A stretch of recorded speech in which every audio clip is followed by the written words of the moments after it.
नमस्कार दोस्तों, सभी को साइक्लोन सेंट्रल चैनल पर एक बार फिर से स्वागत है। आज हम आगामी 15 दिनों के मौसम के बारे में चर्चा करेंगे, विशेष रूप से बंगाल की खाड़ी के ऊपर बन रहे नए सिस्टम के बारे में, जो साइक्लोन बनने की संभावना को लेकर काफी ध्यान आकर्षित कर रहा है। हम इस नए सिस्टम के वर्तमान ट्रैक और तीव्रता के बारे में विभिन्न मॉडल के पूर्वानुमानों का भी विस्तृत विश्लेषण करेंगे।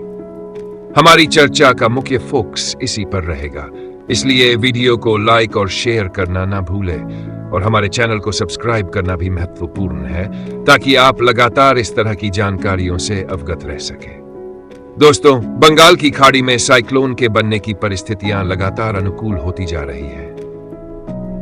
14 अक्टूबर के आसपास दक्षिण पूर्व बंगाल की खाड़ी में एक नया निम्न दबाव का क्षेत्र बन गया था, जो बाद में एक डिप्रेशन में परिवर्तित हो गया और यह तमिलनाडु तथा दक्षिण आंध्र प्रदेश के बीच से गुजरा। इसके परिणाम स्वरूप दक्षिण भारत में पिछले 3 से 4 दिनों तक अच्छी खासी बारिश देखने को मिली है। आज 17 अक्टूबर 2024 को एक चक्रीय परिसंचरण उत्तरी लक्षद्वीप और आसपास के क्षेत्रों में समुद्र स्तर से लगभग 5.8 किलोमीटर ऊपर सक्रिय है। पूर्व मध्य अरब सागर में बिखरे हुए हल्के और मध्यम बादल है, जिनमें तीव्र से बहुत तीव्र संवहन दिखाई दे रहा है, जिसका न्यूनतम तापमान लगभग -80 से 90 डिग्री सेल्सियस है। दक्षिण पूर्व अरब सागर में भी बिखरे हुए हल्के और मध्यम बादल है, जिनमें मध्यम से तीव्र संवहन का प्रदर्शन हो रहा है। हालांकि वर्तमान में सक्रिय परिसंचरण का अवशेष अरब सागर में जाकर एक नए निम्न दबाव का निर्माण करेगा और यह ओमान येमेन की ओर बढ़ जाएगा। इसका भारत पर कोई प्रत्यक्ष प्रभाव नहीं पड़ेगा। पश्चिमी तट पर इसके कारण 20 अक्टूबर तक हल्की बारिश की संभावना बनी रह सकती है, लेकिन इस नए निम्न दबाव से विशेष कोई बड़े मौसमी गतिविधियों की उम्मीद नहीं की जा रही है। बंगाल की खाड़ी में दक्षिण तटीय आंध्र प्रदेश और पड़ोसी उत्तरी तटीय तमिलनाडु के ऊपर एक अच्छी तरह से चिह्नित निम्न दबाव का क्षेत्र बना हुआ है और इससे संबंधित चक्रीय परिसंचरण समुद्र स्तर से लगभग 5.8 किलोमीटर ऊपर तक फैला हुआ है। यह परिसंचरण धीरे धीरे पश्चिम उत्तर पश्चिम की ओर बढ़ने की संभावना है और अगले 6 घंटों में यह और कमजोर होकर निम्न दबाव के क्षेत्र में परिवर्तित हो जाएगा। एक नया ऊपरी वायवीय चक्रीय परिसंचरण 19 अक्टूबर के आसपास उत्तर अंडमान सागर में बनने की संभावना है। इसके प्रभाव में एक निम्न दबाव का क्षेत्र बाई केंद्रीय बंगाल में 21 अक्टूबर के आसपास बनने की संभावना है, जिसके बाद यह उत्तर पश्चिम की ओर बढ़कर और तीव्र हो सकता है।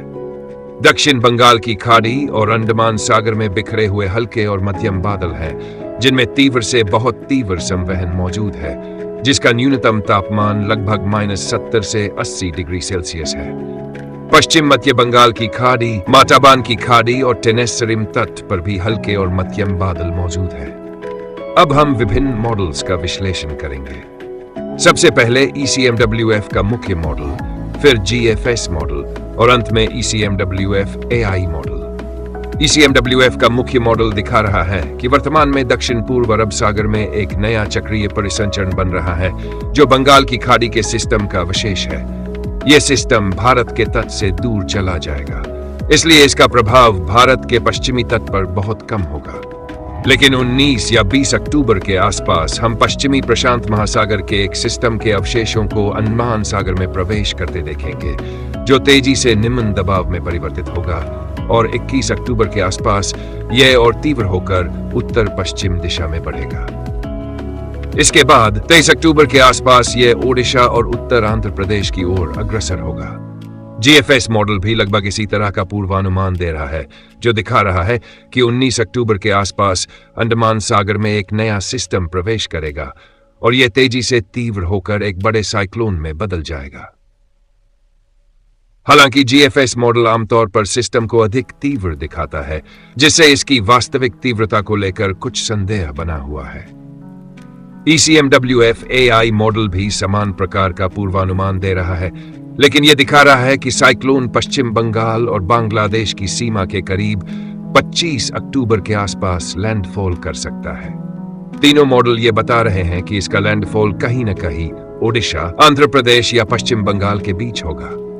इस सिस्टम के बारे में और अधिक विस्तृत विश्लेषण आते रहेंगे और मैं आपको नियमित रूप से इस संबंध में जानकारी प्रदान करता रहूंगा। इसलिए आज का वीडियो यहीं समाप्त करते हैं। कृपया चैनल को सब्सक्राइब करना ना भूलें और इस वीडियो को लाइक और शेयर करें।